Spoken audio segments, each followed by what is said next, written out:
할렐루야. 아멘. 오늘도 금요 예배 나오신 여러분 모두 환영하고 축복합니다. 하나님의 크신 지혜가 넘치시기를 진심으로 축원드립니다. 아멘. 자, 오늘 말씀은 로마서 2장 21절로 29절까지 말씀입니다. 로마서 2장 21절에서 29절까지의 말씀, 제목은 마음의 할례로 잡았고요. 물론 제목에서 보다시피 할례가 드디어 등장을 합니다. 할례는 이 유대교에 있어서도 기독교에 있어서도 굉장히 중요한 의미를 가지고 있죠. 현대에 와서는 이제 이 할례가 이제 필요한 거는 아닙니다. 필수는 아니게 되었어요. 그래서 이제 할례를 받을 필요가 없게 되었는데, 그 받을 필요가 없게 된 게 어디서부터냐? 바로 이제 이 말씀에서부터 시작이 됩니다. 그래서 우리 남성들에게는 굉장히 중요한 본문이기도 하죠. 만약에 이 바울의 얘기가 없었으면은요, 지금 아마 우리 진짜 다 기독교에는 할례 받아야 된다라고 생각했을 수도 있습니다. 물론 이제 이런 종교적인 생각으로 인하여서, 종교심으로 인하여서 할례를 이제 포경 수술이죠, 아이들에게 해주시는 부모님들도 계세요.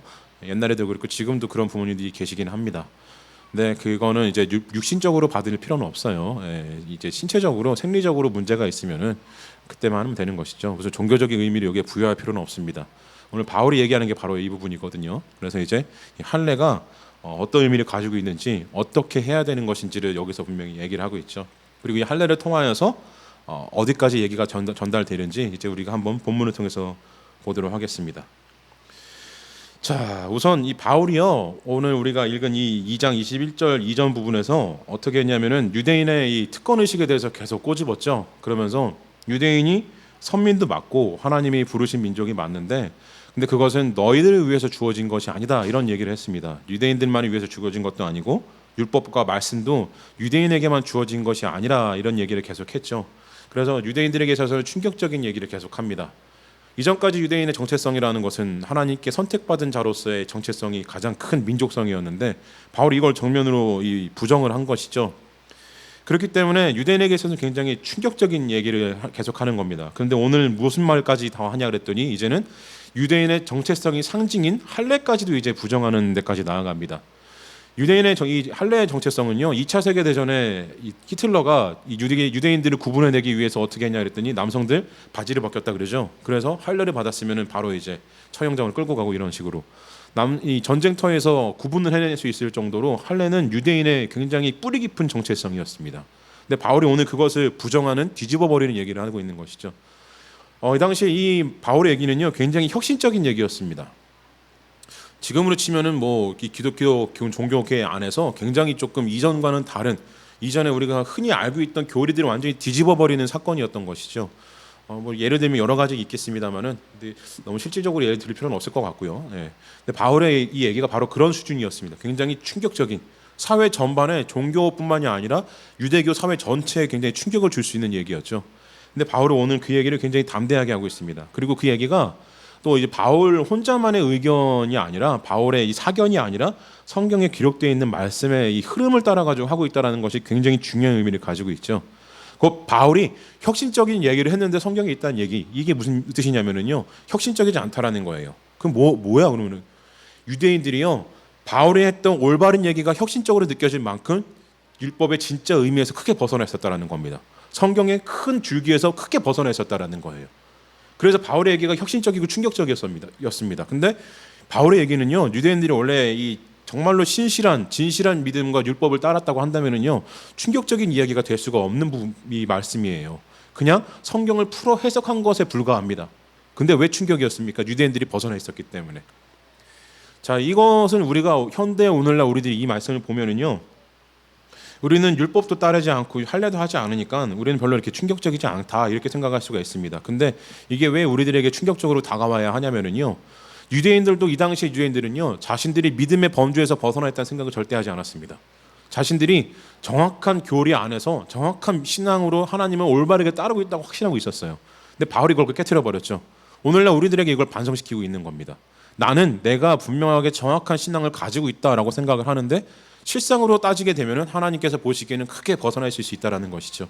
그래서 이 말씀을 통해서 우리가 돌아봐야 되는 것은, 우리가 정말로 올바른 믿음의 자리에 있는가, 내 신앙은 정말로 하나님께 초점이 맞춰져 있는가, 내 마음속의 안에는 정말로 하나님만을 바라고 있는가를 돌아봐야 한다는 겁니다.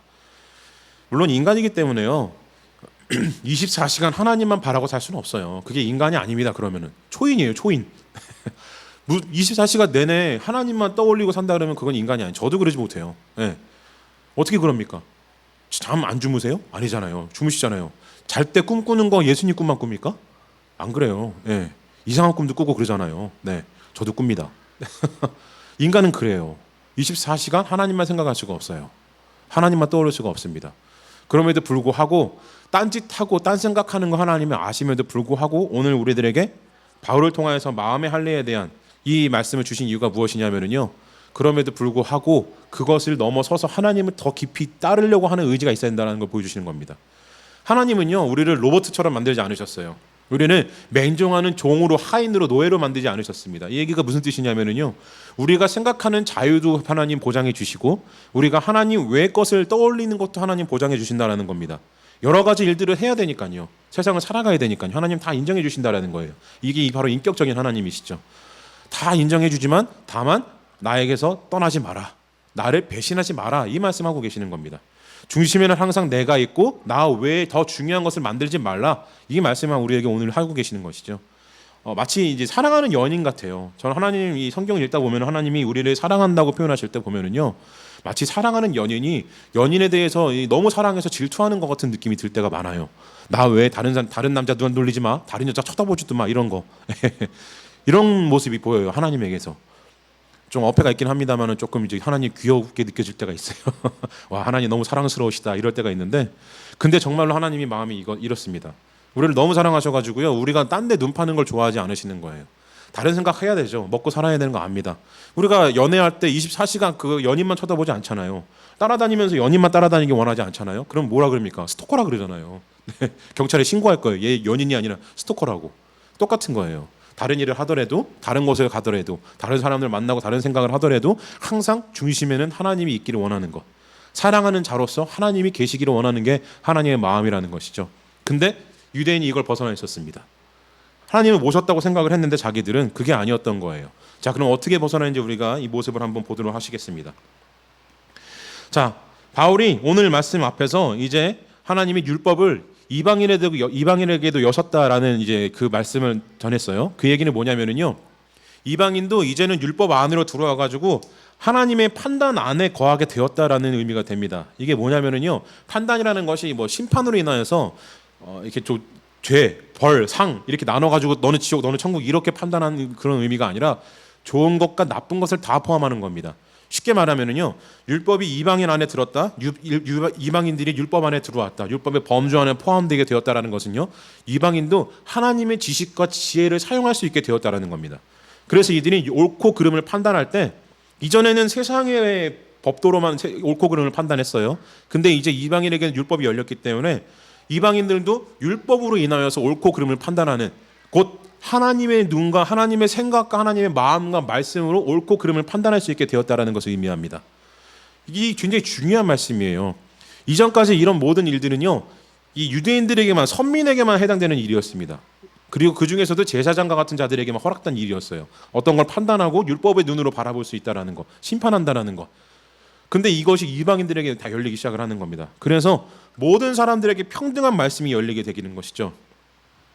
자, 이 개념이 굉장히 중요한 이유가 어디 있냐면요, 바로 이 할례에 대한 의미하고 직결되기 때문인데요.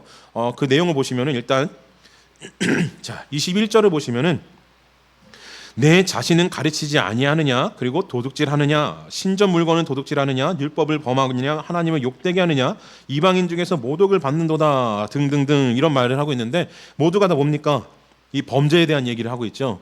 근데 이 말씀을 이제 받는 대상자인 로마 교회가 이러한 범죄들을 실제로 저질렀다는 의미는 아니에요. 예. 혹은 로마서에서 바울은 이 대화를 할 때, 아니 편지를 쓸 때 대화 기법을 써요. 그래서 가상의 상대를 만들어 놓고, 가상의 상대가 유대인의 대표격인 가상의 상대를 만들어 놓고 그와 대담하는 형식으로 가끔씩 쓸 때가 있습니다. 그냥 그게 언제 나올지는 몰라요. 로마서에서 보면은요, 로마 교회 사람들한테 얘기하고 있다가 갑자기 그 가상의 대상한테 갑자기 얘기를 하다가 또 로마 교회 사람들한테 얘기하기도 하고, 이런 식으로 이제 얘기가 진행이 되기도 하는데, 근데 여기서는 가상의 대상이 될 수도 있고 로마 교회 사람들을 대상으로 한 얘기일 수도 있습니다. 근데 이것이 실제로 이런 범죄를 저질렀다는 건 아니에요. 로마 교회나 유대인들이나 이런 범죄를 실제로 저질렀다는 건 아닙니다. 다만 여기서 바울이 말씀하고자 했던 것은요, 이 유대인들의 표리부동한 삶의 모습을 드러내고자 했던 것입니다. 그러니까 이들이 얼마나 간사한 자들인지 가르친다고 하면서 가르치지 않고 하나님을 섬긴다고 하면서 하나님 물건을 훔치는 자들이다. 그걸 좀 많이 보았죠. 가룟 유다 같은 그런 자들이라는 거예요. 굉장히 간사하고 하나님의 등쳐먹는 존재들이라 이렇게 얘기를 표현을 하고 있습니다. 굉장히 심각한 그리고 굉장히 모욕적인 발언인 것이죠. 근데 이 일이 실제로 일어났던 것이요. 마태복음 우리가 7장 11절에서 예수님이 어떤 이 예화를 드시냐면은요. 고르반 예화를 드세요. 고르반이 뭐냐면은 사람이 유대인 남자가 자기 부모님을 모셔야 될 때가 됐어요. 부모님이 연세가 많으셔가지고 은퇴하실 때가 되었는데 은퇴하시고 나서 부모님을 모셔야 되는데 이 부모님을 모시기 싫은 겁니다. 자기 돈을 써야 되니까요. 그래서 부모님을 모시지 않으려고 어떻게 하냐면은요, 자기의 재산 중에 일부분을 부모님이 모시는데 써야 되는데 그것을 고르반이라고 하면은요, 이 고르반이라는 것은 성전에 바치는 제물이라는 뜻입니다. 그래서 이 사람이 나중에 은퇴할 때가 되어서 나이가 먹었을 때 이 평생을 살다가 은퇴할 때 그 고르반을 따로 준비해 놨다가 그것을 성전의 제물로 바치는 겁니다. 그럼 유대인 율법에 고르반을 바치면은 부모님에게 이 돈을 안 드려도 되게 돼 있어요. 고르반이 먼저 중요하기 때문에, 성전에 바치는 돈이 더 중요하기 때문에. 그래서 유대인들이 고르반 선언을 해요. 그래서 자기 부모를 안 모십니다. 그리고 그 재산을 가지고 있는 거예요. 그걸 실제로 내냐? 내지도 않아요. 그냥 부모님 모시기 싫으니까 거짓말하는 겁니다. 그 예수님 질책하세요. 율법을 따르지 않는 자들이라고, 율법을 망가뜨리는 자들이라고 하면서 크게 혼내시는 장면이 있죠. 바로 이 부분이에요. 이들이 하나님을 따르지 않고 우상을 섬기면서 하나님의 물질을 도둑질한다는 게 바로 이런 겁니다. 하나님께 드린다고 하는데 안 드려요. 자기가 씁니다. 그럼 자기가 도둑질하는 거예요. 하나님 거를. 선언했으면 하나님 드려야죠. 근데 안 드립니다. 도둑질하는 것이죠. 바로 바울이 이걸 꼬집는 거예요. 유대인들에게 있어서 율법이라는 것은요, 하나님께서 주신, 하나님께로부터 주어진 굉장히 귀중하고 값진 것이었습니다. 근데 이 율법을 통해서 하나님의 사랑을 깨닫기를 원하셨고, 하나님께서 이들을 이 율법으로 옥죄이는 게 아니라 율법 밖으로 나가면은 죄를 짓는 인간의 한계를 그어주시면서, 한계를 지정해 주시면서 이게 너희들의 한계다, 이게 선과 죄의 구분점이다, 이걸 알려주신 거예요. 율법은. 그러니까 율법을 통해서요, 율법을 철저하게 지키는 게 중요한 게 아니라 왜 이걸 만들어 주셨을까, 율법을 왜 우리에게 주셨을까, 그것은 바로 선하게 살아야 되는데 그 선의 한계가 율법이구나, 이 안에 우리는 존재해야 되구나, 이걸 깨닫게 원하셨던 겁니다. 그래서 가장 중요한 게 무엇이었냐면은 율법을 통해서 하나님이 우리를 지켜주시기 원하셨다라는 것, 그리고 예수님께서 말씀하셨던 것과 같이 율법을 통해서 이웃 사랑을 실천하기 원하셨다라는 것이 제일 중요한 것이었죠. 근데 유대인들에게 있어서 율법은요, 어떻게 변질되냐면은 하나님 사랑과 이웃 사랑의 도구가 되는 게 아니라 그냥 율법 자체가 구원이 되어 버립니다. 그 중에서 할례라는 것은요, 앞에도 말씀드렸다시피 뿌리 깊은 전통으로서 할례 자체가 구원의 상징이자 구원 자체였어요. 할례를 받지 아니하면은 유대인들은 구원받지 못했다고 믿었습니다. 중요한 정도가 아니라요, 필수예요. 필수. 굉장히 이거는 유대인이라고 떨어뜨려 놓고 생각할 수가 없는 일이었습니다. 근데 하나님께서 요구하셨던 할례의 원래 목적은요, 하나님을 따른다고 하는 증표로서 육신에도 증표를 남기는 것, 그러니까 그렇게 그닥 중요한 게 아니었어요. 하나의 증표였기 때문에.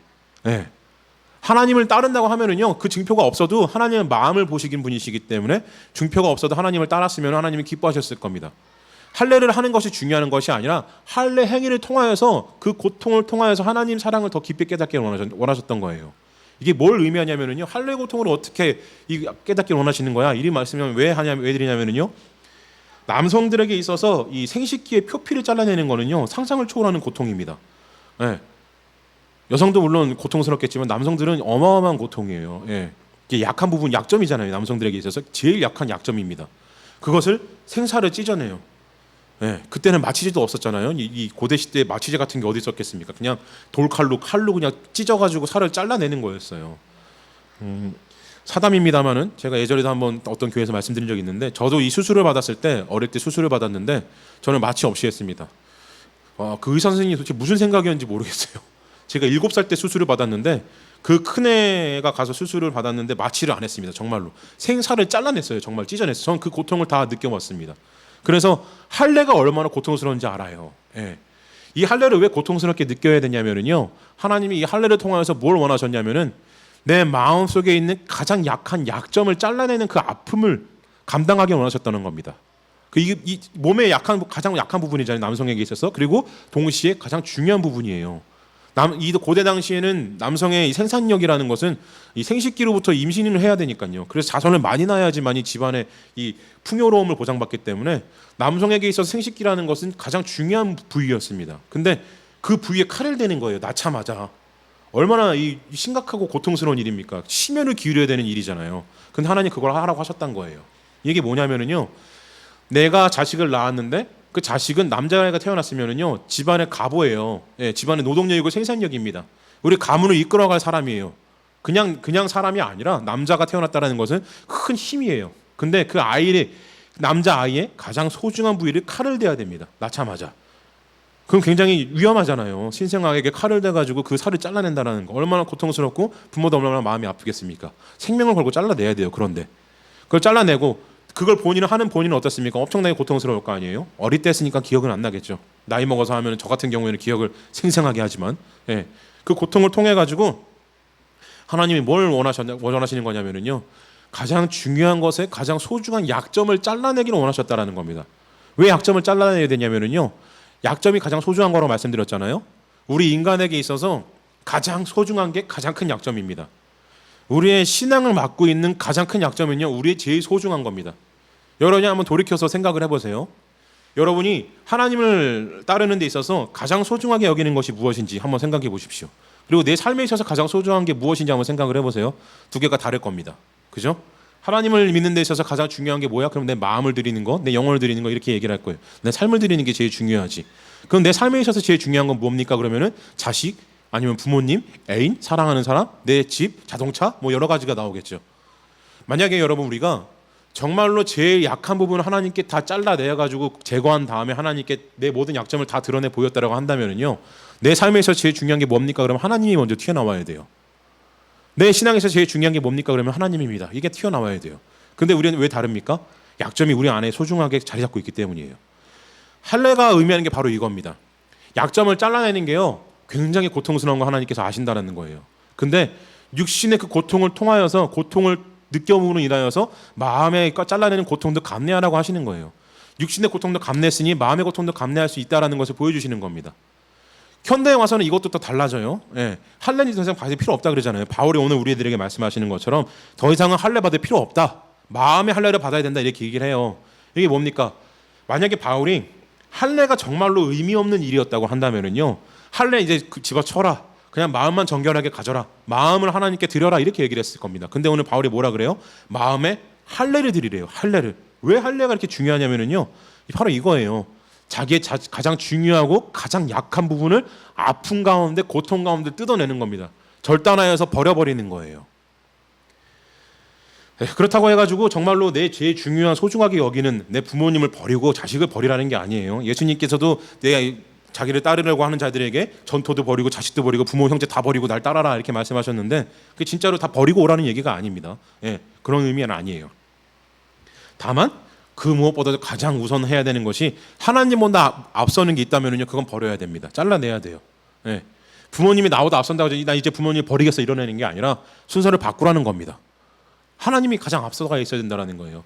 하나님도 아신다라는 거예요. 부모님이 얼마나 사랑스러운지, 내 자녀가 얼마나 사랑스러운지 알고 계시다라는 겁니다. 근데 그거를 할례를 통해서 잘라내라는 겁니다. 아무리 고통스러워도 해야 된다라는 거예요. 그래서 바울이 이 할례라는 표현을 표기를 못하는 겁니다. 마음을 잘라내서 가장 중요한 걸 잘라내는 게 너무나 아프다는 걸 바울도 알고 있었기 때문에 그 과정이 할례만큼 아프다는 걸 알고 있었어요. 그래서 할례라는 표현을 포기를 못하는 겁니다. 성경에서도요, 구약에서도 계속해서 이 할례라는 표현이 나와요. 신명기 10장 16절에서는 그러므로 너희는 마음의 할례를 행하고 다시는 목을 곧게 하지 말라라고 말씀하셨고요. 그 예레미야 4장 4절에서는 유다인과 예루살렘 주민들아, 너희는 스스로 할례를 행하여 너희 마음 가죽을 베고 나 여호와께 속하라. 그리하지 아니하면 너희 악행으로 말미암아 나의 분노가 불같이 일어나 사르리니 그것을 끌 자가 없으리라. 에스겔 44장 7절에서는 너희가 마음과 몸의 할례를 받지 아니한 이방인을 데려오고 내 떡과 기름과 피를 드릴 때 그들로 내 성소 안에 있게 하여 내 성전을 더럽힘으로 너희의 모든 가지가 일 외에 그들이 내 언약을 위반하게 하는 것이 되었으며 라고 말씀하고 있습니다. 여기서 계속해서 하시는 말씀이 뭡니까? 할례가 나와요. 근데 뭐라 그러세요? 마음 가죽, 마음의 할례를 받으라 그러세요. 마음 가죽을 베어내라 그러십니다. 뭡니까? 마음에서 가장 약한 부분을 도려내라는 거예요. 그래서 가장 약한 부분을 하나님께 드러내라는 겁니다. 굉장히 중요한 말씀이에요. 왜냐하면요, 우리 인간에게 있어서 가장 소중한 것은 무엇하고 직결되어 있냐면요, 우리의 이 육신적인 욕망과 직결이 되어 있습니다. 내가 부모님을 사랑하는 게 왜 육신적인 욕망이냐? 그러면요, 부모님 사랑하는 건 내가 신앙으로 사랑하는 게 아니잖아요. 솔직히 거의 본능에 가까운 사랑이에요. 부모님 사랑하는 거. 근데 본능이 뭡니까? 육신에 깃들어 있는 거예요. 자식 사랑하는 것도 똑같아요. 예, 사랑하는 거 어떻게 왜 사랑합니까? 내 몸으로 나왔으니까. 그죠? 뭐 물론 어머니들이 더 사랑하시겠죠. 그렇기 때문에 육신으로 아파서 나왔으니까. 내 애인을 왜 사랑합니까? 내 사랑하는 아내를 왜 사랑하고 남편을 왜 사랑합니까? 나와 한 몸 된 자니까. 요즘에 남편들 사랑 안 한다고 많이 하시는데 그러시면 안 돼요. 사랑하셔야 됩니다. 한 몸이니까. 자, 그런데 그 가장 사랑하는 존재가 바로 내 육신의 가장 약한 부분이라는 겁니다. 내 영혼의 가장 약한 부분이라는 거예요. 그것을 너무 사랑하기 때문에 내 욕망과 야망이 엮여져 있어요. 아버님들, 우리 아버님들이 왜 열심히 일하십니까? 왜 열심히 일하세요? 내 자식들 잘 먹이려고, 내 아내 좋은 옷 입혀주려고 열심히 일하시잖아요. 그죠? 내 가족들 건사하려고 좋은 옷 입히고 좋은 데 데려가고 싶어서 열심히 일하시지 않습니까? 어머니들 자식 왜 사랑하세요? 내 몸으로 나왔으니까 너무 사랑스럽잖아요. 바로 이거예요. 부모와 자식 간의 사랑에서도요, 이 육신의 욕망이 있습니다. 물론 나쁜 욕망은 아니죠. 물론 자신이 이쁘게 키워주고 싶고 부모님 잘 모시고 싶은 게 어떻게 나쁜 욕망이겠습니까? 그러나 그럼에도 불구하고 인간은 죄된 존재로서 육신을 가지고 있기 때문에 육신의 욕망은 일단 하나님보다 앞서서는 안 됩니다. 부모님 공경하는 건 맞아요. 그게 우리 기독교인의 의무입니다. 그런데 그것은요, 하나님 사랑보다 먼저 앞서서는 안 되는 겁니다. 하나님 사랑보다 앞서면은요, 그걸 잘라내야 돼요. 예. 고통 가운데 잘라내야 됩니다. 히브리서 말씀과 같이 죄를 피 흘리기까지 맞서 싸우듯이요, 내 욕망하고 피 흘리기까지 맞서 싸워야 돼요. 나는 부모님은 도저히 사랑하는 걸 포기 못하겠다 하시는 분은요, 방법이 있습니다. 어떻게 하면 되냐면요, 마음의 할례를 받아가지고 이 마음을 잘라내는 게 어렵다 그러면은요, 그 사랑을 더 키우시면 돼요. 예, 하나님 사랑하는 걸 더 키우시면 됩니다. 앞에 바꾸기가 힘드시면은요, 그냥 하나님 사랑하는 걸 더 키우시면 돼요. 하나님께 더 매진하시면 돼요. 예, 결국엔 같은 말이긴 한데 말장난이 아니라 정말 그렇습니다. 방법이 그거밖에 없어요. 저도 제 자녀 너무 사랑해요. 제 아내 너무 사랑합니다. 무엇과도 바꿀 수가 없어요. 그런데 하나님하고는 바꿀 수가 있습니다. 하나님 부르시면 저는 포기할 수밖에 없어요. 버리는 게 아니라 하나님이 제일 우선이시기 때문에. 그래서 가끔 저희 딸이 삐집니다. 첫째 딸이 이제 나이가 먹어가면서 물어봐요. 아빠는 누구를 제일 사랑해? 그러면 하나님 제일 사랑한다 그러면은요, 계속 물어봐요. 나는 하나님만큼 안 사랑해? 나는 하나님보다 안 사랑해? 계속 물어봐요. 예, 그러면 그냥 좋게 대답을 해줘요. 하나님만큼 사랑하지 않는데 세상에서 제일 사랑해. 그러면 이제 그나마 좀 풀어지는데, 그 어린애도 사랑받고 싶어해요. 마음속에 욕망이 있습니다. 바로 이런 것들이에요. 우리 마음을 잘라내라고 하시는 하나님의 말씀은요, 우리 버리라는 게 아닙니다. 사랑하는 모든 걸 다 내동댕이 쳐버리라는 게 아니에요. 수도원에 들어가가지고 다 끊고 살아버리라는 게 아닙니다. 다만 하나님께 나아가려고 하는 걸 막는 모든 것들, 하나님은 제1로 삼으려고 하는 것을 막는 모든 것들을 잠깐 뒤로 미루라는 겁니다. 뒤로 보내라는 거예요. 그것이 힘들다는 겁니다. 그래, 뭐 순서 바꾸는 거 어렵겠어 라고 생각할 수가 있는데요, 근데 막상 우리가 절박한 상황에 처하게 되면은요, 이게 굉장히 힘들다는 걸 깨닫는 날이 옵니다. 예. 그렇기 때문에 마음의 할례를 받으라고 하시는 거예요. 마음의 가죽을 잘라내라고 하시는 겁니다. 그만큼 고통스러운 일이기 때문에. 이 말씀은 또 연관 직결되죠. 하나님 예수님께서 누가복음 9장 23절에 말씀하셨던 것, 나를 부인하라고. 내 안에 있는 사랑과 욕망을 부인해야 돼요. 그래야지만이 하나님이 제일 우선으로 사랑하는 존재가 될 수 있다는 겁니다.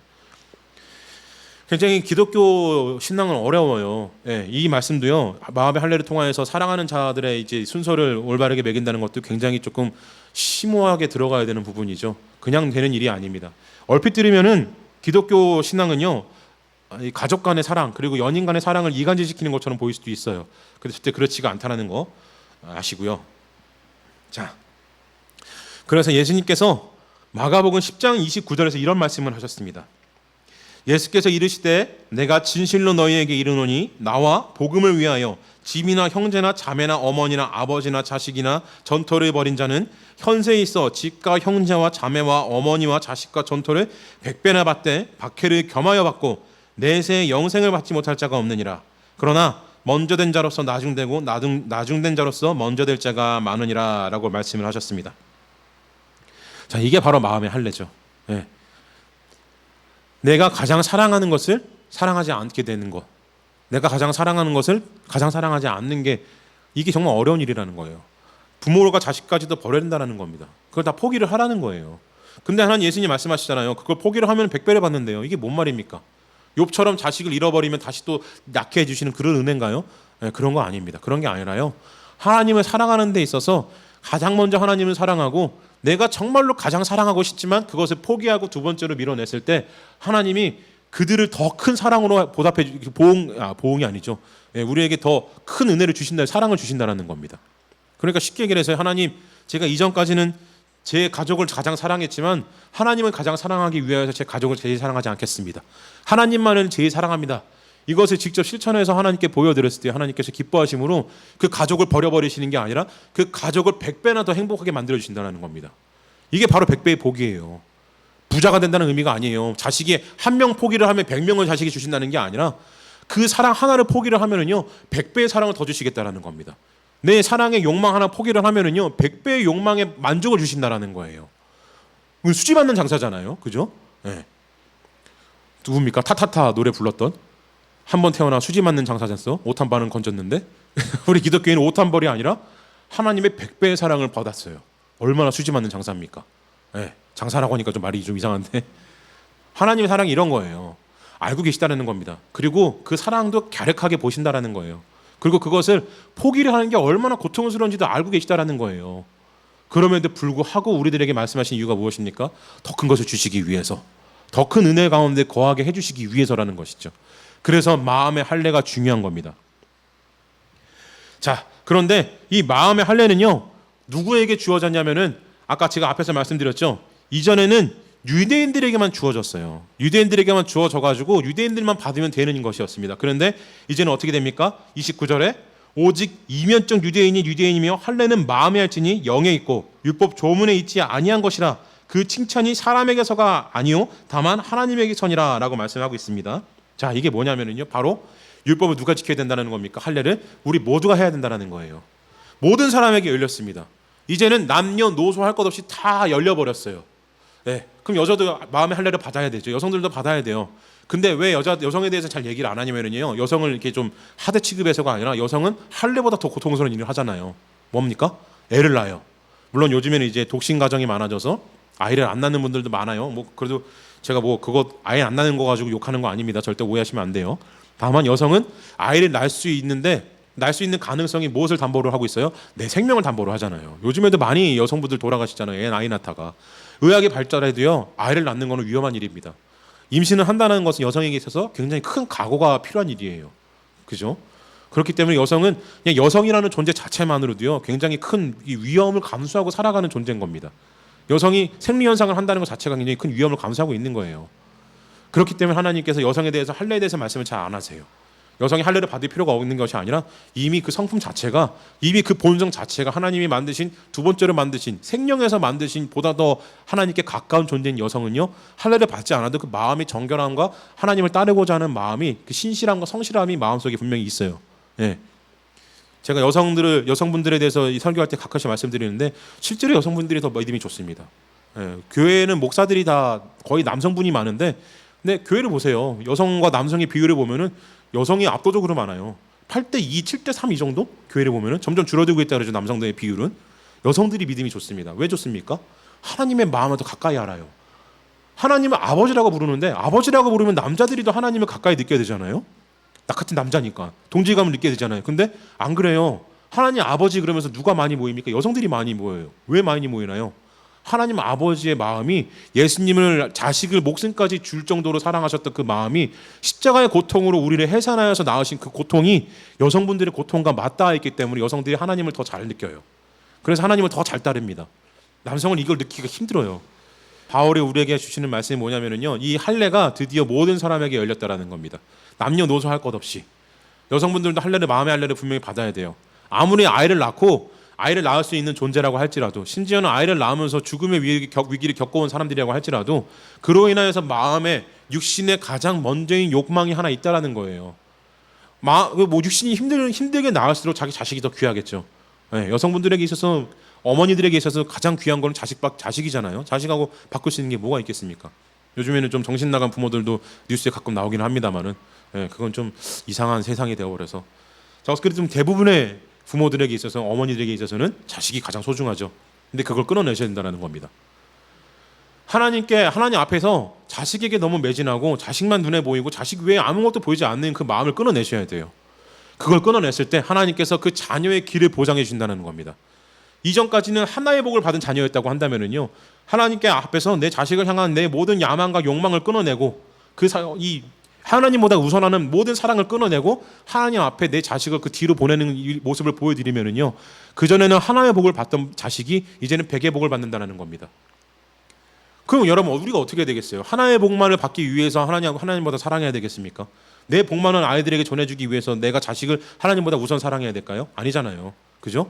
하나님을 가장 사랑하면은 하나님이 내 자식을 키워주신다는 겁니다. 현대에 있어서 많은 사람들이요, 신앙에 대해서 이성적인 판단을 하자고 얘기를 해요. 그러면서 하는 이게 뭐라 그러냐면은요, 신비의 신앙을 버리고 그리고 기적의 신앙을 버려라, 이런 얘기를 합니다. 이게 뭔 뜻이냐면은요, 하나님의 말씀은요, 이 성경이란 말씀은 우리가 이성적으로 판단하고 따라하고 배워야 될 교훈이지 하나님이 막 마술 같은 그런 힘을 주시는 게 아니다, 이런 얘기를 하는 거예요. 네. 굉장히 이지적으로 들리죠. 이치적으로 들립니다. 이론적으로 들리고 이성적으로 얘기를 들려요. 근데 이게 뭐냐면은요, 이미 기독교 초기 시절에 이미 문제가 되었던 영지주의입니다.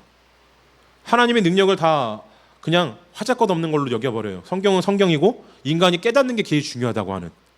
그렇지가 않아요. 믿지 않는 겁니다. 그거는 솔직히 그냥 아는 거예요. 아는 거. 하나님을 아는 지식은요, 물론 이 믿음과 아는 것이 떨어놓고 생각할 수 있느냐 그러면은 그렇진 않아요. 근데 이것을 분리해서 생각하는 사람들이 분명히 있어요. 그리고 이것을 분리해 놓고서는, 믿음과 지식을 분리해 놓고서는 이것을 구분을 못해요. 자기 지식이 믿음이라고 믿어버립니다. 그리고 자기가 생각하고 자기가 깨닫고 알고 있는 것만 해서 믿음의 다 범주가 끝나버려요. 그 외의 거는 어떻게 취급합니까? 사이비를 취급해버려요. 물론 너무 심각한 오해 같은 것들은 문제가 있죠. 방언기도 같은 거는 저는 정말로 긴급하게 점검을 다시 해야 된다고 생각하는 사람이에요. 예. 교회에서 왜 통변하라고 하셨냐면은 바울이 방언기도가 하도 엉터리가 많으니까 통변해가지고 통변할 수 있으면 방언을 해, 이 얘기한 거예요. 통변의 은사를 원해라, 그렇게 얘기를 한 거는 방언을 하면 반드시 통언해라, 이게 아니라 통변 은사 얻고 나와서 방언하라는 겁니다. 통변할 수 없으면 하지 말라는 거예요. 근데 대부분 사람들 통변하면 엉터리로 나옵니다. 예, 유명한 교회 목사들 다 엉터리로 나와요. 녹음해놓고 들려주면은요, 통변 못해요. 통변이 달라지기도 해요. 예, 이상하죠? 뭡니까? 방언이 정말로 이렇게 쉬운 일도 아니고, 그리고 가짜가 너무 많다라는 거예요.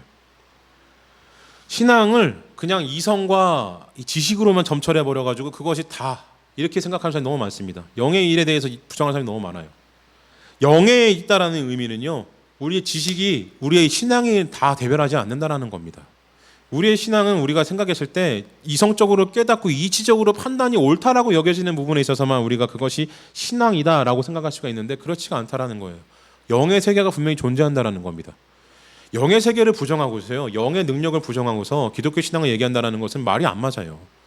예, 물론 여러 가지 얘기가 있을 수는 있어요. 뭐 사도의 시대가 끝났다고 얘기할 수 있습니다. 사도의 시대가 끝남으로 인하여서 은혜의 시대가 끝났다. 그래서 은혜의 시대가 끝났기 때문에 이제는 이전과 같은 하나님의 역사들이 나타나는 시기가 아니다, 이런 얘기를 하면 할 수는 있어요. 예. 근데 그럼에도 불구하고 그 얘기를 하면서 놓치지 말아야 되는 게 무엇입니까? 성령과 영의 존재에 대해서는 분명하게 인식을 해야 된다는 거예요. 영적인 활동과 이성적인 활동이 있다는 것을 분명히 얘기를 합니다. 은혜는 없다고 할지라도, 은사는 그렇게 옛날처럼 나타나지 않는다고 얘기하는 사람들이라고 할지라도 성령에 대해서 부정하는 일은 거의 그렇게 없어요. 신학자들에게 봐도. 예. 다만 이제 성령의 능력이 어떻게 드러나냐, 이 인식의 차이는 많죠. 그런데 어설프게 조금 아는 분들이 어떤 일을 하냐면요, 이 이성적으로 판단하는 것이 지식이 다 신앙의 다라고 생각한다라는 거예요. 그리고 영적 활동에 대해서 완전히 부정을 해버립니다. 영적인 감흥에 대해서 그냥 완전히 부정을 해버려요. 내가 기도를 하면서 느끼는 거는 그냥 뇌의 물질에서 느끼는 환상일 뿐이다, 이렇게 생각을 하는 거예요. 왜 뇌에서 느끼는 물질이 영적인 활동이 아닙니까? 우리 영육은 분리되어 있지 않은데. 영육이 분리되어 있지 않으면 내가 영으로 느끼는 모든 행위들은 내 뇌로 인식하는 거예요. 당연한 겁니다. 내 육신이 먼저 느껴야죠. 그런데 그것이 영의 활동이 아니라 얘기를 하면은 신앙이 아니죠. 그냥 지식입니다. 자, 그래서 우리가 영을 따라서, 하나님의 말씀을 따라서 율법을 온전히 지킬 때 바로 그때 하나님의 칭찬이 임한다라는 겁니다.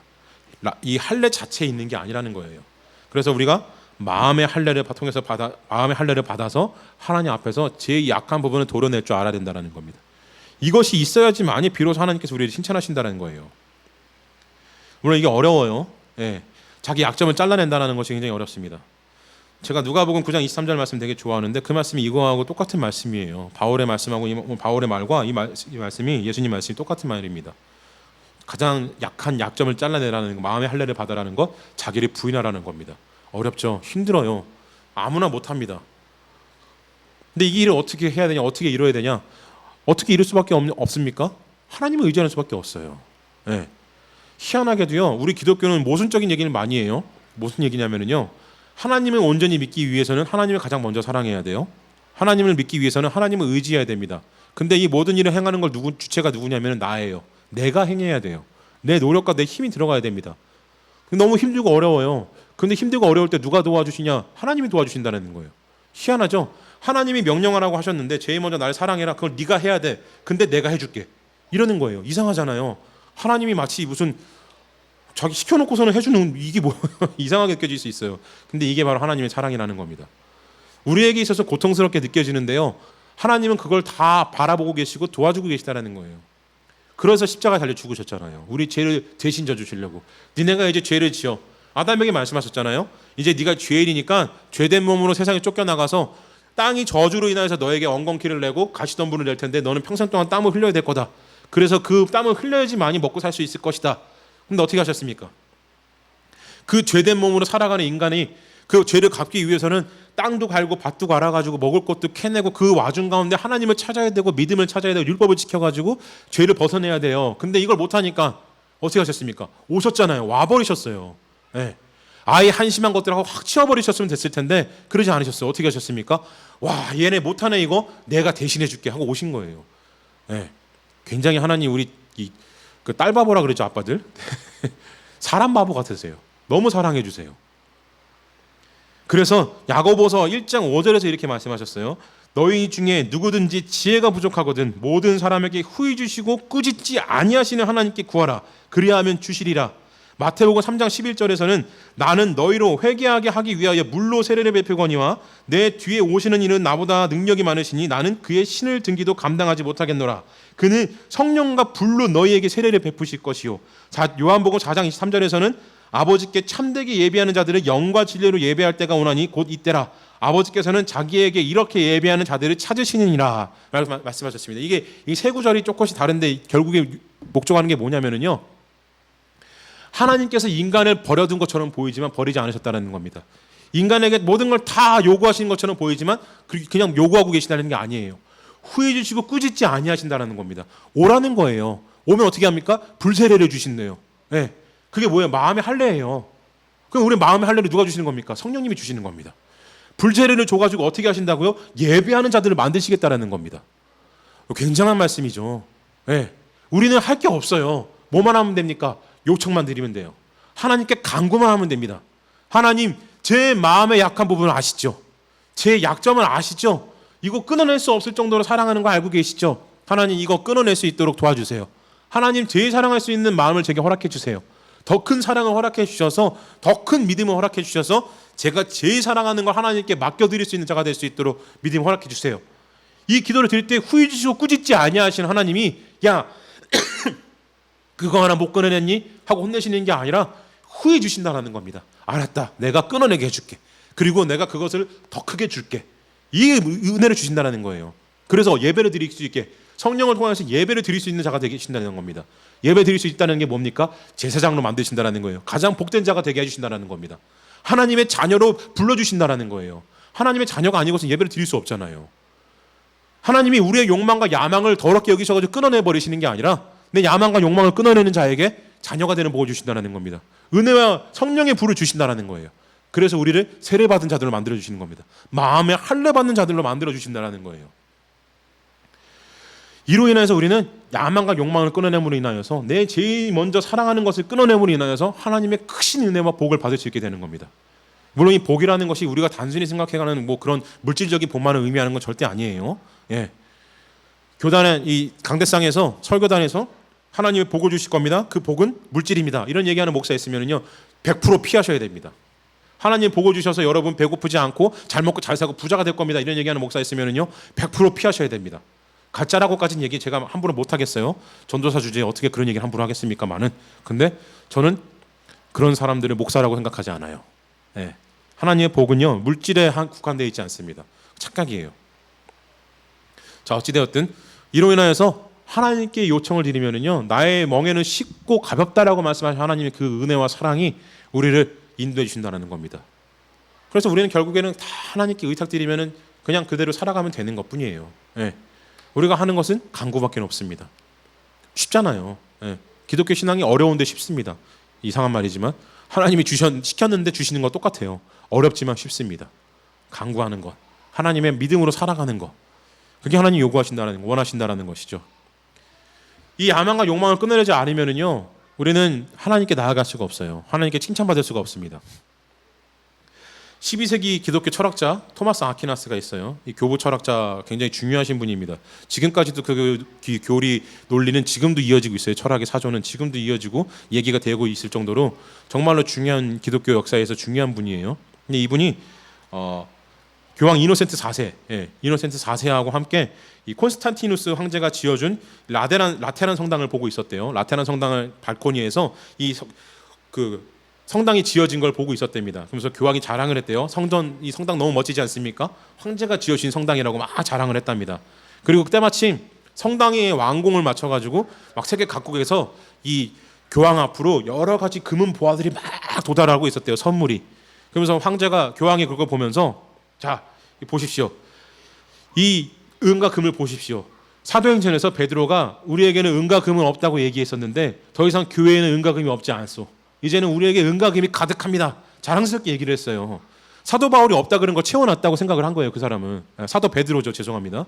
베드로가 없다 그런 것을 채워냈다고 생각을 한 겁니다. 토마스 아퀴나스가 뭐라 그랬을까요? 와 박수 치면서 훌륭하십니다. 교황님 그랬을까요? 뭐라 그랬을까요? 맞습니다. 맞아요. 그런데 교회는 더 이상 예수 그리스도의 이름으로 일어나 걸어라 라는 말을 할 수가 없게 되었어. 이렇게 대답을 했답니다. 충격적이죠. 바로 이거예요. 우리가요 살아가는 데 있어서 우리가 제일 먼저 사랑하는 것을 쫓으면은요 나사렛 예수 그리스도의 이름으로 일어나 걸어라 라는 얘기를 할 수가 없습니다. 나에게 은과 금은 없지만 예수의 능력은 있을 수 있는데 은과 금도 있고 예수의 능력은 있을 수가 없어요. 예수님의 능력이 가장 먼저고 하나님이 가장 먼저가 되어야지 나사렛 예수 그리스도 이름으로 명하노니 일어나 걸어라 할 때 일어나는 것이지 내 야망과 욕망이 그대로 남아있는데 은과 금의 역사가 그대로 살아있는데 나사렛 예수 이름으로 일어나 걸어나는 역사가 일어나지 않아요. 왜 현대의 많은 신앙인들에게 신앙이라는 것이 이성적으로 학문적으로만 인식되어지고 영의 세계가 없는 것처럼 느껴집니까? 왜 그것이 환상처럼 여겨지고 하찮은 인간들이 지식적으로도 모자르고 멍청한 인간들이 그냥 뜬구름 잡는 것처럼 그렇게 느껴지는 시대가 왜 되어버렸습니까? 이거예요. 자기의 능력과 자기에게 있는 은과 금과 같은 중요한 것들은 가장 앞서 있는데 정작 중요한 나사렛 예수 그리스도의 능력은 그들에게 있어서는 없기 때문에 드러나지 않는 겁니다. 그런데 여러분 결정하셔야 됩니다. 여기서 내가 은과 금을 쫓을지 나사렛 예수 그리스도의 능력을 쫓을지를 정하셔야 돼요. 이걸 정하시고 방향을 잡으셔야 됩니다. 그냥 어떻게 중간에서 균형 잡아서 가면 안 되나 이런 건 없어요. 정하셔야 됩니다. 그냥 맹목적으로 교회 다 환장하라고 막 이런 말씀 드리는 거 아니에요. 24시간 성경만 읽으면서 하나님만 생각하면서 미친 듯이 살라는 거 아닙니다. 다만 이걸 지금 결정을 하고 내 인생의 삶의 방향을 잡아야지만이 내 삶이 예수님을 따라갑니다. 하나님을 가장 앞에 둬야지 내 삶을 이끌어 가시는 분이 하나님이 되시는 것이지 중간에서는 하나님은 그런 걸 못하세요. 할 수가 없어요. 은과 금을 쫓아가는 자에게 하나님 무슨 능력을 주시겠습니까? 하나님의 능력이 없어도 살아갈 수 있는 자에게 하나님이 뭘 더 주시겠어요? 많은 사람들이 현대에 기적이 없다 그래요. 하나님의 능력이 기도의 응답이 없다 그럽니다. 여러분 정말로 하나님의 기도의 응답이 아니고서는 해결되지 않는 일들입니까? 여러분이 사업을 하고 빚을 져가지고 막 몇 억씩 허덕이고 있을 때 그것이 정말로 하나님의 능력만이 필요한 일입니까? 내가 저지른 일인데 내가 퍼뜨려 놓은 일인데 그것을 거두고 그것을 감당하려고 할 때 하나님은 하자는 거 아닙니까? 이것을 벗어나셔야 된다는 거예요. 위기가 닥치기 전에 어려움이 닥치기 전에 하나님을 먼저 내 마음의 가장 우선순위로 잡으셔야 된다는 겁니다. 그래서 내 마음의 할례를 하셔야 돼요. 그때 비로소 나사렛 예수 그리스도의 이름으로 일어나 걸어라 라고 할 수 있게 되는 겁니다. 금과 은을 다 손에 쥐고 있으면서 내 권력과 야망을 다 양손에 가득 쥐고 있으면서 예수님의 능력을 뭘로 잡으시겠습니까?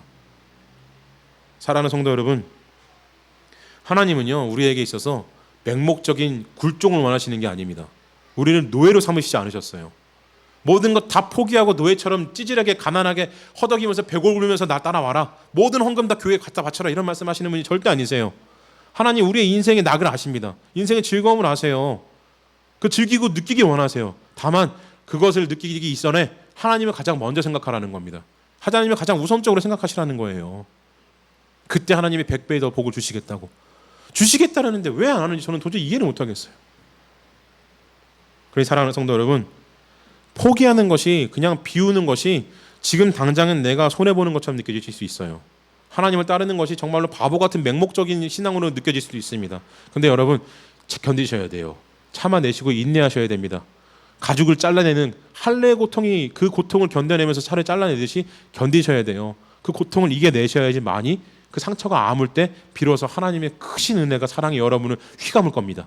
그리고 인생을 이끌어 가시는 것이 무엇인지를 그때 깨달으실 거예요. 정말로 크신 복이 여러분이 이끌어 가실 겁니다. 살아계세요. 성령님은 살아계십니다. 영은 지금도 활동하고 계세요. 죽지 않으셨어요. 사라지지 않으셨습니다. 하나님의 시대는 끝나지 않았어요. 그러니 좌절하지 마시고 절망하지 마시고 그리고 포기하지 마시고 끝까지 마음의 할례를 통해서 하나님을 가장 우선적으로 붙잡는 여러분 되시기를 진심으로 축원드립니다. 아멘.